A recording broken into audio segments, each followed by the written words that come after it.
Ilmas Bectas nag-propose daw ulit ng kasal kay Rufa Gutierrez. Umamin nga si Rufa Gutierrez na muli siyang niyaya ni Ilmas Bectas para magpakasal. Akala daw niya ay joke lamang ito. Ani Rufa ay nagulat daw talaga siya sa chat ng dati niyang asawa na pakiramdam niya ay wala kasing makuhang katulad niya. I thought it was a joke, pag-amin ni Rufa. Ayon pa sa kanya ay regular na daw ang communication nila.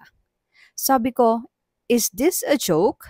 Sabi niya, no, I want to invite you to be in a train with me. And mag-train daw kami all over Europe.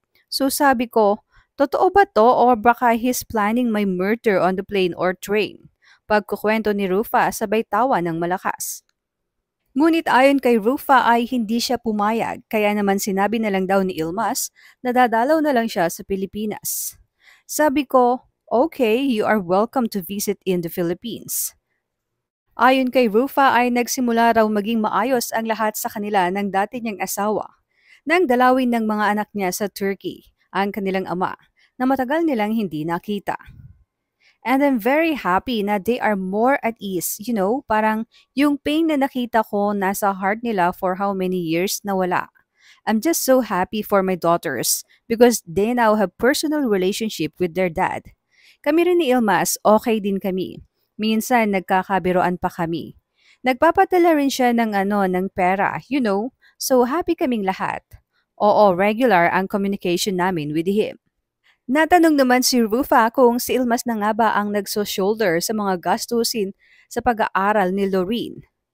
Ani Rufa, wag mo nang alamin kung anong binabayaran niya, pero ibig sabihin, importante, nagbibigay na, di ba? May nagtanong din kung bakit boss ang tawag sa kanya ng dating asawa. Ani Rufa, kasi ako ang boss niya. Hindi siya makahanap ng isang katulad ko. Hanap siya ng hanap sa buong mundo. As a matter of fact, he wanted to propose and get married to me again. At dahil nga sa sinabing ito ni Rufa ay hindi na iwasang matanong ang actress. May chance ba ulit or nanliligaw nga ba si Ilmas sa kanya? Ani Rufa, I don't say that he's courting me again. At least we come to that decision na we can joke and be happy with one another. Matagal-tagal na rin umano silang hindi nagkikita ng dati niyang mister. Ani Rufa, matagal ko na siyang hindi nakikita eh. The last time I saw him was, I don't know, 18 years ago? Natanong din si Rufa kung ano nga ba ang nararamdaman niya ngayon na regular na ulit silang nag-uusap ng dati niyang mister. Aniya, wala, natatawa ako. Natanong din kung may nagsiselos ba sa communication nila ngayon ni Ilmas. Ani Rufa ay wala raw.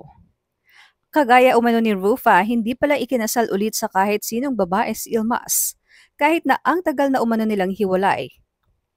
Si Ilmas, alam mo, kahit na saang lupalop siya umikot sa buong mundo. Iisa lang ang Rufa at alam niya yon, sabi nito na natatawa. Ngunit kaagad ding nilinaw ni Rufa na hanggang friends na lang daw talaga sila ni Ilmas. Aniya, ano lang, I always wish Ilmas well and I always wish that he becomes successful in life kasi his success is also the success of my kids. Ano lang kami, we're best friends for now.